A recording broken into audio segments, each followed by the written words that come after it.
Jake Noecker here with the man coming off a big win, Impa Kasanganay. Impa, at your gym, how we doing, man? Man, I'm great. Thank you for coming. It's it's cool you say my gym, but it's just like the guys. A shout out to Dieter, Elvin, Angel, and everybody's part of this gym. Like, it's our gym. I'm super blessed, and yeah, thanks, man. It feels good to be back and better.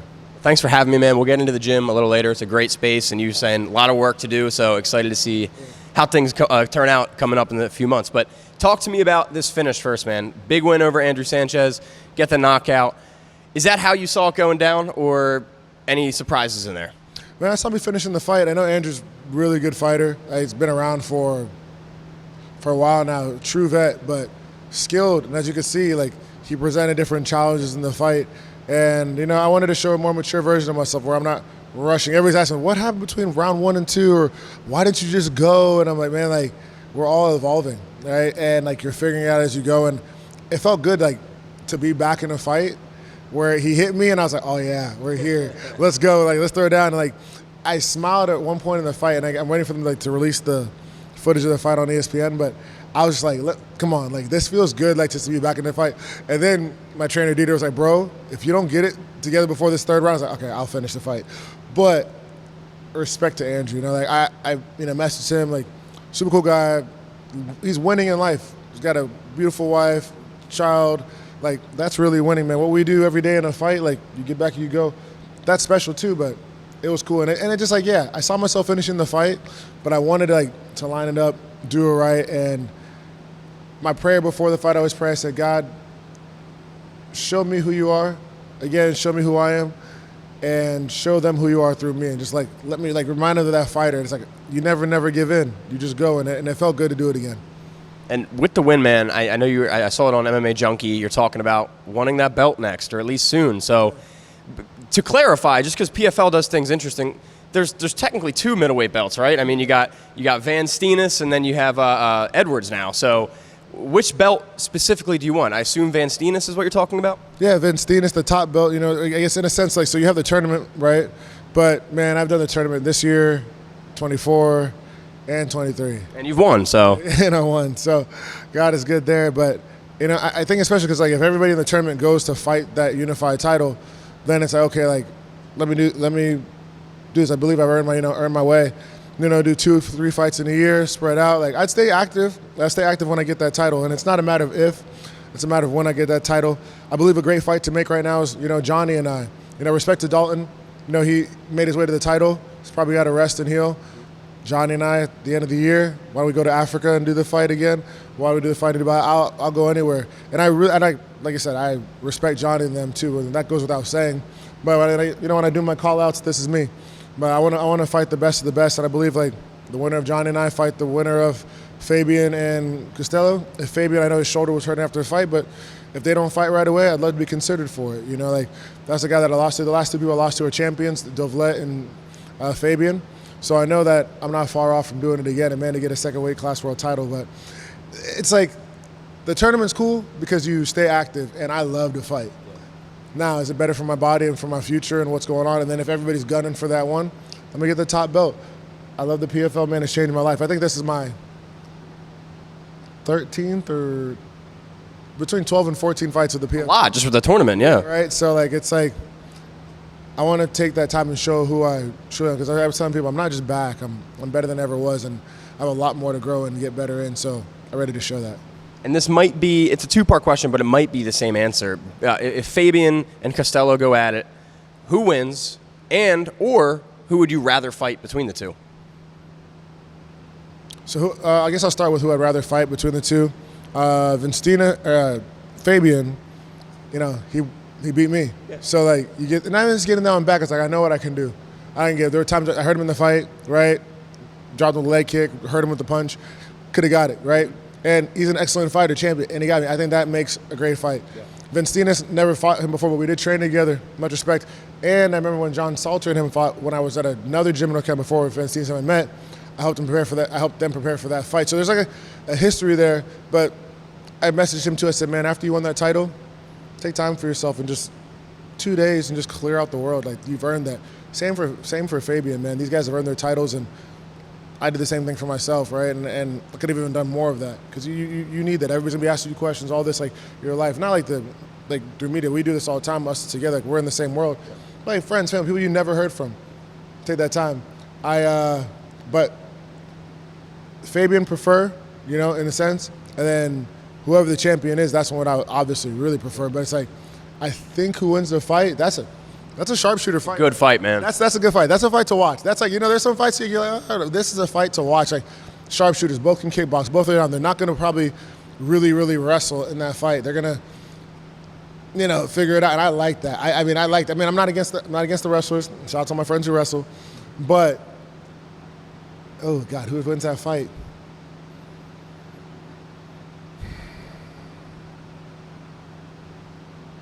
So this is the thing about the tournament, right?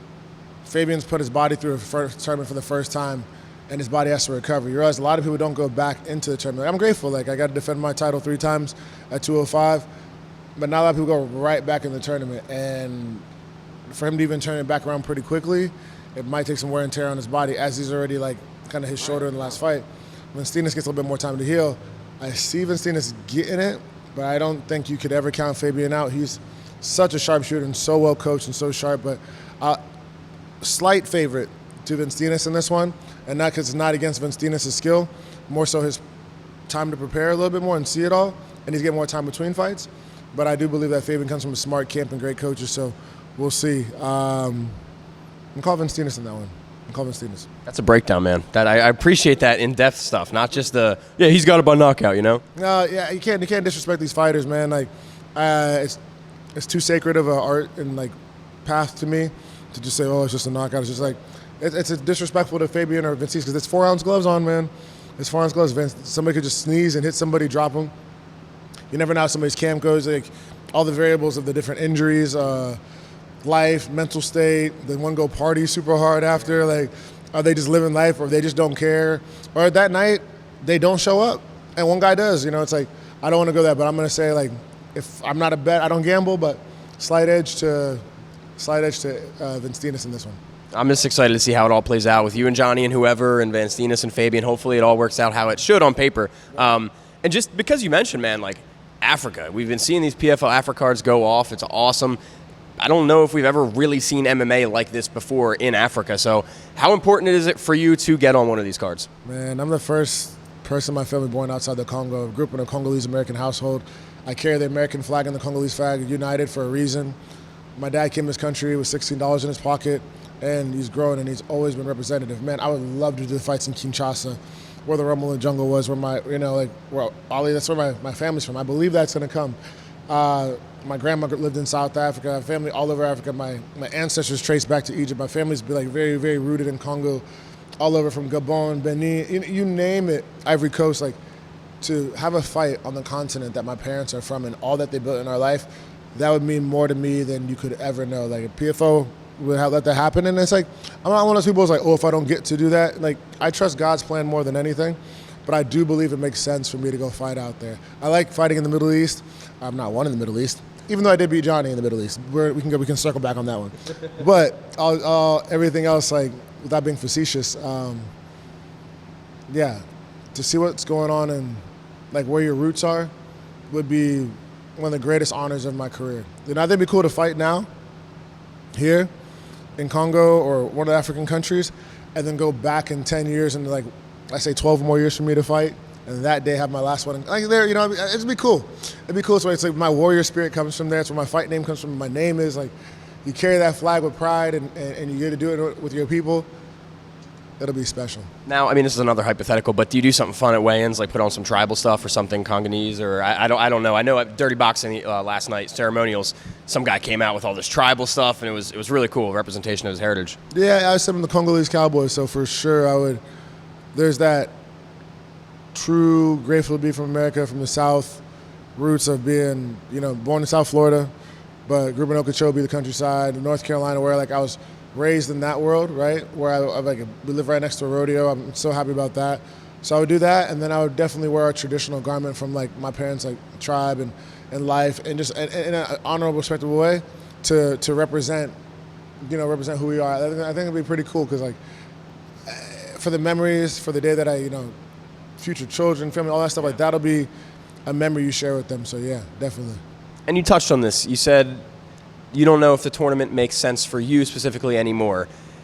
Going forward next year, do you have any concrete answer? Do you know if you will do tournament or one-offs? I don't have a concrete answer yet. I'm going to talk to PFL and management first, and see them. Well, and not even talk to them first. I'm going to pray. Like, most importantly, I'm going to pray about it. Like, God leads me to a tournament, I'm down. I'll claim that victory, get the title, and right after I'll turn around and go unify the belts. Yeah. If it's me going into the two-part series, 2 fights in a year, or the champion series, I'll get that title too. It's not a matter of if, it's a matter of when. I'm going to be patient, trusting, and working. I'll do that tournament again and run through it. And I'll do it better than I ever have, even better than 23, better than 24 with the title defenses. But we'll see. We'll see. And this is even further beyond that, because I believe, unless I misheard you, I think you said you still plan on fighting for another 10 to 12 years. What does the rest of your career look like? I know you said PFL, you love it. It's I don't remember the exact quote you said, but it's been extremely helpful and beneficial to you. Yeah. Is the plan to stay with PFL? Do you ever want like a UFC return? I know we're at Dirty Boxing tonight, something like that. Like, what's your career looking like, man? Man, I say, God, Lord send me, wherever he calls me. I'm really grateful for the PFL, man, and I was thinking about this a lot. Like, yeah, the UFC is awesome. They've done their thing, but it's like in fighting we get so caught up in comparing this or that. Like, it's the UFC's just been around longer, right? Like, and they've done a great job. Dana White, there's a clip where Dana White says, hey, one of these other organizations signed this kid when I first fight on this Contender Series. He's going to be, I believe he'll be top 5 in the world champion one day. He called it, and I am a world champion. I'm grateful. I believe up in the UFC, I'd be a champion there too. And if that was God's plan to send me there, let's go. I'll do it, and I'll claim that victory. Hamzat, DDP, whoever the next champion is, if it's Imavov, I don't care. Like, all those guys, I know I can take them out. But at the same time, like, look what PFL's done with me and like together. Like, I'm absolutely at peace and loving the PFL. I see the PFL growing, and you see like what they're doing in Africa, what they're doing around the world. I'm sure the UFC will go to Africa at some point too. Maybe there've been fighters coming from there too, but like, it's wherever God sends me. Like, you see what's going on with Dirty Box, see what's going on with Bare Knuckle, you see what's going on with this. Like, man, like, wherever you send me, I'll bloom where I'm planted. I'll shine. Like, it's great, yeah. Like, if it came down to contract negotiations and it came this, it would never be anything negative. Like, I've been cut before, sure, right? And like, it's a business, right? And like, look what happened in my life, right? And if I wasn't in the UFC and the UFC never cut me, I would never had some of the best memories in the world with PFL. Look at Eduardo. Like, I've got to sit down and talk with him. I've talked to Ray Sefo. Everybody who's just like in that organization who supported me. My first main events as a pro fighter, like on some of the biggest stages, like in Vegas, you see your name on a billboard, your parents, you see your last name, take those pictures like for your future wife and kids like to see. That means a lot. And like, I think everybody's so caught up with like, run here, go here, go here. The UFC is an awesome machine and a powerhouse, and they sign me, I'll be champion there. But I also know too, like, PFL wants to do special contracts, do something for the next 10, 12 years. I hope PFL grow too. I hope PFL become a powerhouse too. I think that like I work in finance, and you see like the big 4 accounting firms, Ernst & Young, PricewaterhouseCoopers. What's the difference? Okay, you go to one, they have these perks. You go to this one, they have these perks. You work for Pepsi, you work for Coca-Cola. Like, it's still soda, but in fighting, I think we'll hit that next stage as like an overall MMA community when we realize there are great fighters in every organization, from bare knuckle, dirty boxing, UFC, PFL, regional. There's some people who are nasty on the regional scene. Like, man, like you talk about some guys here, like Landry Ward, 43-second knockout. Anthony Wynn, head kick. Elvin Espinoza, everybody's turning Elvin Espinoza down right now. PFL, re-sign Elvin Espinoza. PFL, UFC, sign Elvin Espinoza. That dude will be champion. Angel Alvarez, he's a dog. He just won a title and he's about to fight again. He's a major prospect too. Like, all these guys, man, and people who are just coming up are on track. We have Christina Brader coming to fight. And then everybody at Kill Cliff too. It's just like, if you're saying that the only mark of you being a great fighter is being in one organization or another, it's a lie. Whether it's the PFL, UFC, no, it's like a great fighter is a great fighter, and It's interchangeable. Now I think it's how people view things and what they do as far as like how they take advantage of that opportunity. But I know who I am. I train with these guys all the time. I know what I know. They know what I can do. I know what they can do. And I know that no matter where you put me, I'm a champion. So that's that. And I told you before we got this done, I'd circle back because, like I said, we are at your gym, the Refinery. Tell me about the gym, who's training here, what's your role, the mantra. Just give me the breakdown of your spot. Yeah, so it's the Refinery. So it was Impa's Refinery at first. Now it's the Refinery for a reason. So when I first started fighting, when I was like 23, turning 24, I didn't grow up doing any martial arts or really sports in general. I played football in high school, played in college. I started fighting right after, and I said, what's the one thing I need to do as an amateur and one thing I need to do as a pro to grow, and it's refine yourself. So refining is like purification process. You are the gold. Like, you just have to remove the impurities, and we go through the fire with you. Whether you're a child or a kid, like this place is, yes, we'll help develop fighters become champions by choice, but I always say I want to put a bookshelf in here before I ever put my first belt in here. I never even hung the belt up in here yet. And the reason is, it's like, you gotta refine yourself as a person. It's not about coming to this gym and just like, if you could just come here just to be a fighter, just to do this, we can do that, but I feel like you're also missing out on your life. Build a business, further your education, attack your goals, fail, refine, get better, and we're scaling. So now we're gonna do the full remodel. We have people here, we have, head trainers. So I bought the gym from my trainer, Dieter Navarro, right? And then we became DK Fitness. Now we're all in the Refinery. Alvin Espinoza, Angel Alvarez are all the teachers here. So the guys I speak about, we all train in Killcliff together, and we train here and teach here. Anthony went, everybody, but it's a place where you see people developing, but I want to help amateurs develop and even pros who need to focus on different techniques. So everybody's welcome to come here. Obviously, if you're going to fight one of my teammates from the gym, we have to like talk and have understanding. But there's also, like, this place is a place for people to refine their skill set from all the world. And we'll have a kids program from youth, no-gi, gi, you name it, wrestling club. We're building all that. But we have everybody, we're grateful. You're all else here training. It's been an honor for him to be here and to pick his brain. And him and Dieter go way back in training. So he wouldn't even be here if it wasn't for Dieter. And I wouldn't be in this position if it wasn't for Dieter Navarro, an excellent trainer, which I'm going to say this now. He's a Hall of Fame trainer coming up. He's a Hall of Fame person. He's built champions. He's trained some of the best from, myself. He's been all the guys at Killcliff. He's assisted with people, helped guide people, but he's really changed my life, and I say he's like my other dad, right? And he's that guy, but he demands the best of you. And though you see my name in the gym, though I own the business, it's not strictly me. And it's Elvin Espinoza has grown this place with his community and people, and we all come together. Him and Angel teach amazing together. Got Alfredo to help him teach, and he's like, the kickboxing, it's been incredible. Now we're growing. We have some young, up-and-coming prospects, early pros. This is the place where you can stay here, right? And I want to see you grow. I believe if you come to this gym, you'll be a world champion if you do the right things and you go show up when it's time to fight and you listen to what these trainers here are telling you and what we're telling you. But more importantly to me, it's like, I want to talk to you in 20 years when you're a person, from the little kids who start here to adults, that you can come back with your family and say, man, like, my brain's together, my life's together, I built business, I've done this, further my education, and I've won titles, and I've won fights. So that this place is about, it's like removing the purity. It's in a faith-based business. I'm a Christian. I don't care if you're a lesbian. I don't care if you're gay. I don't care what your things. We have people of all types, beliefs here. You can be Muslim. It doesn't matter what your belief or your life system is. Just know when you come to this gym, you're unconditionally loved. You're welcome here. You're not judged when you walk through the door. Come as you are, whether you've had a rough life, the best life. The only people I want to hear is like, if you come in this gym to be the same forever, it's not the place for you. But if you come in this gym to become better than you were day in and day out each day, and some days you might feel like doing that, we're here with you. And when it comes down to training, the essence of this place is that when you're in a fight with somebody who's trained here, we take you out, right? We take you out, and we're here with you through it all. We're a family, man. These people have been here with me for years now. Even we were at Dieter's gym, and now we get to do this together, so it's a great community. So I just absolutely love what we're doing.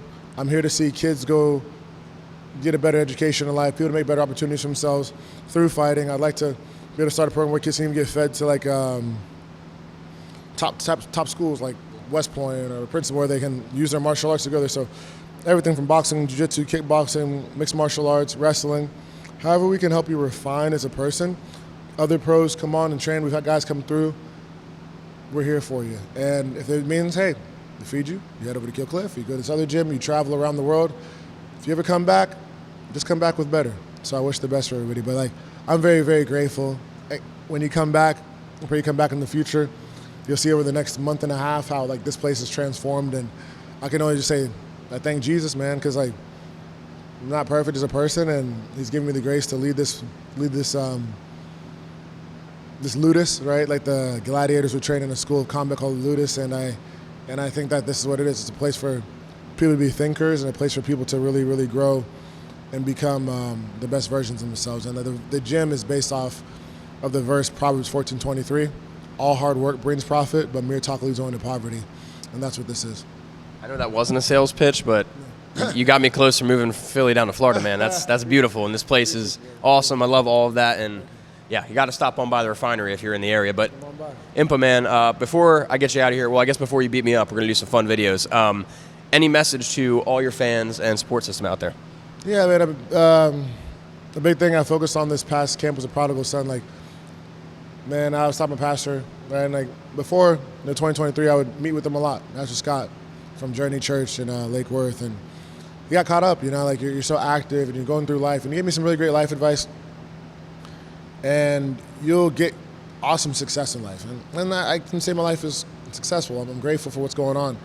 But don't get caught up in it, right? Don't get caught up in like just trying to rush the blessing. Like I would say, my big thing was like the story in the Bible of the prodigal son, where you want your blessing and you try to run with it and you think, okay, I worked this hard, and don't forget who gave it to you. Because you can lose yourself, like whether it's lustfulness, whether it's you're not praying as much, you're not staying true to who you are, it'll distract you. I'm really grateful I lost my last couple of fights, and all I'll say is this, like, you might do things out of great intention and bring people along, but always evaluate the people in your life, because not everybody's going to work for your dreams the way they say they will, and on the same note, they won't work for their dreams, their own dreams the same way. So it kills productivity. Believe in yourself. Do it right. If you got to do it alone, keep a small group of people, evaluate well, and trust God to say, like, hey, your best days are ahead. And that was evident in my last three fights. The Vlet fight, so much going on. Just stay grounded in who you are in Christ. Don't get lost in the process and try to go back into bad habits and stuff like this. I'm not a pastor. I'm a Christian. I'm a fighter. And I tell you, like, I was having some of my bad habits come out, and I was just like, you know, like, well, it's less when it's like running around, motorcycles, getting in a fight. You know, you name the craziness. And the reason I share that testimony is because like God still loved me through it all. Fabian fight, lack of discipline, all this going on. Fighting a world-class fighter, you can't show up partial, right? And you come back, but have honest people like Dieter, Herbert, Burns, Robbie Lawler, to here to tell you the truth. My parents, the people in my life, my brother, and all that's going on. But when God puts people like that in your life, you just stay the course. Then you get the Andrew Sanchez fight, and it just reminds you of who you are. Like, so if you're going through a hard time and you're not too sure what's going on, you think there's something wrong with you. Because after the Fabian fight, I was like, what's wrong with me? Take time to evaluate and say, hey, it's not what's wrong with you. It might be what's wrong around you, and maybe there's some things that are wrong with you. But look in the mirror, be honest. You'll turn it around, and like you'll still see, like my last fight with Andrew Sanchez, it's a glimpse of where we are now, and it's a glimpse of what's to come. And you'll be proud of the person you are and what's to come because you're grounded. You know, I'm blessed with some really, really special people I love that have helped me stay grounded and walked me through it. Obviously, you know, Joanna, my friend Joseph Howell, and other people in my life that are incredible, right? And if you can find people like that, and you can find that community in your life, I would say a faith-based community, you can conquer the world. You can conquer the world, and you're not so far gone that it's too late to turn it around. God still has you here today. You're unconditionally loved. Don't give up on yourself. And just love y'all. Thanks for supporting me and watching me find an underwear for a living. So, thank you. Impa, man, I really appreciate the time. That was an awesome interview. Thank you so much. Ladies and gentlemen, Impa Kasanganay. Stay tuned. Hopefully something in the works very soon.